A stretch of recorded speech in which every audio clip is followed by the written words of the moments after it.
नमस्कार दोस्तों, जय जोहार। मैं कौशल तिवारी और बिहनिया संझा में आपका स्वागत है। सवाल ये नहीं है कि राजस्थान में रिवाज बदलेगा या फिर कुछ और होगा। कल मतदान होने वाला है और जिस तरीके से राजस्थान में मतदान के पहले चुनावी प्रचार में भाजपा और कांग्रेस के बीच तल्खी बढ़ी है, वह कम हैरान कर देने वाली बात नहीं है, क्योंकि इस दौर में जिस तरीके से झूठ और अफवाह के आसरे नफरत की राजनीति खेली गई, उसका असर राजस्थान के चुनावी सभा में साफ देखने को मिला। लेकिन छत्तीसगढ़ और मध्य प्रदेश में यह सवाल अब बेमानी हो चुका है कि सत्ता किसकी बनेगी। भारतीय जनता पार्टी की हालत बेहद खराब है।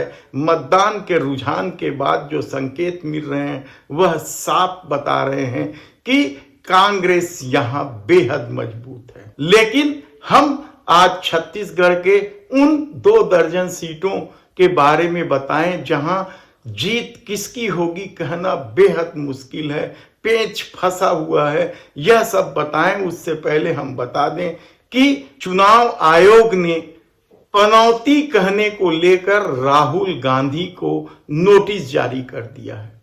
ये वही चुनाव आयोग है जो राहुल गांधी को मूर्खों का सरदार या राहु केतु कहने पर खामोशी ओढ़ लेता है। वह चुनाव आयोग राहुल गांधी के पनौती कहने को लेकर नोटिस जारी कर दिया है।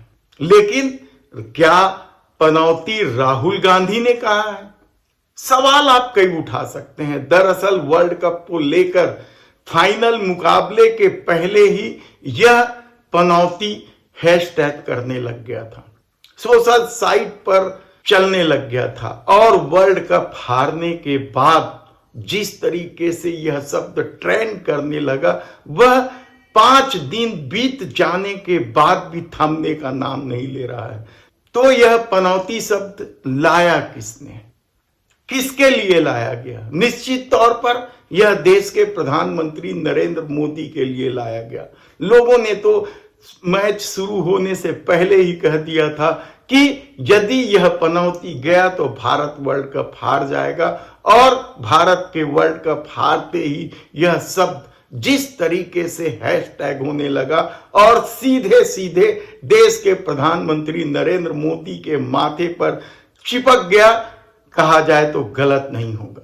हालत यह हो गई कि पूरी भाजपा इस शब्द से छुटकारा पाने में लगी रही और ऐसा लगने लगा कि हर भाजपाइयों के माथे पर पनौती शब्द चिपक गया है। तो क्या राहुल गांधी ने पनौती कहा? जी नहीं, राहुल गांधी ने तो माथे पर लिखे उस शब्द को पढ़ा बस था। लेकिन चुनाव आयोग ने उन्हें नोटिस भेज दी। अब इसका निर्णय क्या होगा यह बाद में पता चलेगा। लेकिन आज हम बात करेंगे छत्तीसगढ़ में विधानसभा चुनाव के मतदान के बाद जो रुझान आने वाले हैं। सबके अपने दावे हैं, लेकिन भारतीय जनता पार्टी का दावा जो है वो सिर्फ बहुमत के आसपास है। हालांकि कई लोग तो दबी जुबान में कह रहे हैं कि बहुत कोशिश हुई तो 30-32 सीटें आ सकती है। लेकिन कांग्रेस के हर अंदरूनी रिपोर्ट बता रही है कि सीटें 55 से ऊपर आ रही है। आज तो यहां तक कह दिया गया कि तीनों चरणों में जिस तरीके से पूछताछ की गई, जांच परख की गई, उसके बाद कांग्रेस 60 सीटें आसानी से जीत रही है। तो फिर वह 30 सीटें कौन सी हैं जो कांग्रेस के लिए भी फंसा हुआ है?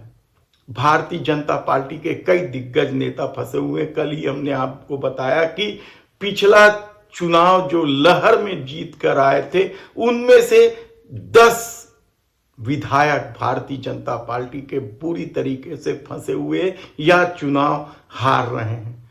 तो ये कौन सी सीटें हैं 2 दर्जन जो फंसी हुई है और जो कांग्रेस के लिए भी मुसीबत का सबब बन सकता है या फिर कांग्रेस को भी चौंका सकती है? इसमें से एक सीट जो है वो साझा की है रविंद्र चौबे की सीट। कद्दावर नेता हैं कांग्रेस के, साझा को उनका गढ़ माना जाता है। वहां सिर्फ एक बार रविंद्र चौबे चुनाव हारे हैं, नहीं तो उनके पिताजी देवी प्रसाद चौबे, उनकी मां कुमारी देवी चौबे के बाद यह विरासत रविंद्र चौबे संभालते रहे हैं। लेकिन क्या इस बार वे चुनाव हार जाएंगे, कहना कठिन है। कहा तो यहां तक जा रहा है कि रविंद्र चौबे धाकड़ नेता है, उनकी पकड़ मजबूत है, लेकिन इस बार भारतीय जनता पार्टी ने वहां सांप्रदायिकता का कार्ड खेला, कहा जाए तो गलत नहीं होगा। और उन्होंने भुवनेश्वर साहू, जिसकी हत्या हुई थी, उनके पिता ईश्वर साहू को टिकट दिया है। और हिंदूवाद के इस खेल में क्या रविंद्र चौबे बुरी तरीके से फंस गए? यकीनन। दूसरी सीटें जो बेहद महत्वपूर्ण मानी जा रही थी, अमरजीत भगत भूपेश सरकार के मंत्री, और कहा जा रहा है कि वे बुरी कदर फंस गए हैं।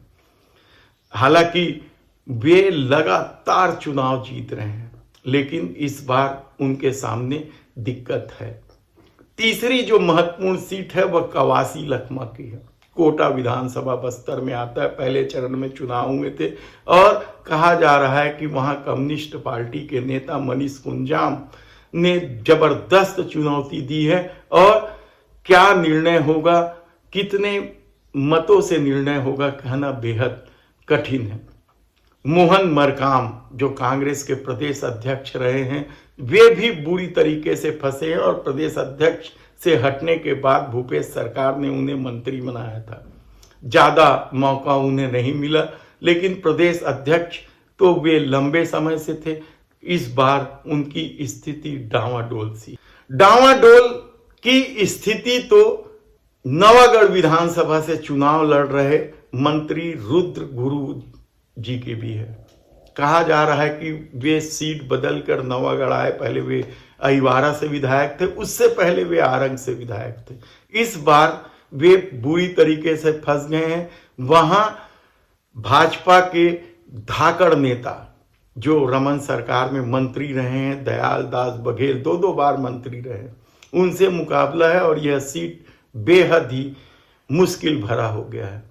बिलासपुर संभाग के कोटा की सीट जो कांग्रेस का गढ़ माना जाता रहा है, लेकिन पिछले चुनावों से जोगी कांग्रेस के रेणु जोगी चुनाव लड़ते रही और जीती हैं वे। उससे पहले वे कांग्रेस की विधायक थी। तो यह सीट भी बुरी तरीके से फंसी है। कांग्रेस ने यहां से अटल श्रीवास्तव को टिकट दिया और कहा जा रहा है कि जीत हार का अंतर बेहद ही मामूली होगा। बिलासपुर संभाग में सर्वाधिक सीटें फंसी हैं। वहीं हमने आपको पहले ही बताया एससी रिजर्वेशन सीट यानी दलित जो सीटें हैं, उनमें से 5 सीटें ऐसी हैं जो बेहद ही चौंकाने वाले परिणाम सामने आ सकते हैं, जहां बसपा का प्रभाव क्षेत्र है। उन सीटों में आप पामगढ़ का भी ले सकते हैं, जयजयपुर का ले सकते हैं, मस्तूरी का ले सकते हैं। इन सीटों पर बेहद ही कड़ा मुकाबला है, त्रिकोणीय मुकाबला है। सामान्य सीटों में अकलतरा बेहद ही कठिन हो गया है। यहां पिछले बार भारतीय जनता पार्टी के सौरभ सिंह ने 280 वोट से चुनाव जीता था। दूसरे नंबर पर ऋचा जोगी थी और कांग्रेस तीसरे नंबर पर खिसक गई थी। लेकिन यहां इस बार मुकाबला बेहद ही रोचक हो गया है और कहा जा रहा है कि अब मुकाबला वहां ऋचा जोगी और कांग्रेस के बीच हो रहा है। सौरभ सिंह यानी भारतीय जनता पार्टी पीछे खिसक गई है, कमजोर स्थिति में है। दुर्ग जिले की जिन सीटों में मुकाबला कठिन है, उसमें दुर्ग शहर की सीट है, जहां से कांग्रेस के कद्दावर माने जाने वाले नेता स्वर्गीय मोतीलाल वोरा के सुपुत्र अरुण वोरा चुनाव लड़ रहे हैं। वे क्या एक बार फिर यादववाद की राजनीति में फंस गए हैं, कहना मुश्किल है। सीट कठिन है। वैशाली नगर की सीट भी कठिन है। तो भिलाई से मुख्यमंत्री के जो चहेते विधायक देवेंद्र यादव को टिकट दी गई, वे ईडी के घेरे में है, उसके बाद भी उन्हें टिकट दी गई, तो उनकी स्थिति भी क्या होगी कहना कठिन है। वहां से भारतीय जनता पार्टी के धाकड़ नेता, मध्य प्रदेश के जमाने में भी मंत्री रहे प्रेम प्रकाश पांडे से उनका मुकाबला है। इसी तरीके से और भी सीटें हैं, बस्तर संभाग की 2-3 सीटें हैं, तो सरगुजा जहां 14 सीटें हैं और सब का सब सीट कांग्रेस जीती थी, वहां भी कहा जा रहा है कि 4 या 5 सीटें ऐसी हैं जहां कांग्रेस के लिए मुसीबत खड़ी हो गई है और बेहद नजदीकी मुकाबला है। हार जीत का अंतर 1000-2000 वोटों से होगा। एक बात और जो इस मतदान के रुझान से समझ में आया है कि जिन सीटों पर कांग्रेस एक तरफा जीत रही है उसकी संख्या 35-40 के आसपास है और जिन सीटों पर भारतीय जनता पार्टी जीत रही है वे बेहद ही नजदीकी मुकाबला है। यानी भूपेश बघेल की लोकप्रियता इस कदर छत्तीसगढ़ में है कि उससे ही मुकाबला नहीं कर पाई है भारतीय जनता पार्टी, कहा जाए तो गलत नहीं होगा। ऊपर से कर्ज माफी, धान का मुद्दा, गैस सिलेंडर में 500 रुपए सब्सिडी, गृह लक्ष्मी योजना से 15,000 हर महिलाओं के खाते में जाने जैसे महत्वपूर्ण योजनाएं ने कांग्रेस को बेहद ही मजबूत कर दिया और ऐसी स्थिति में भारतीय जनता पार्टी क्या पिछले बार से कुछ सीटें बढ़ा पाएंगी, देखना होगा। धन्यवाद।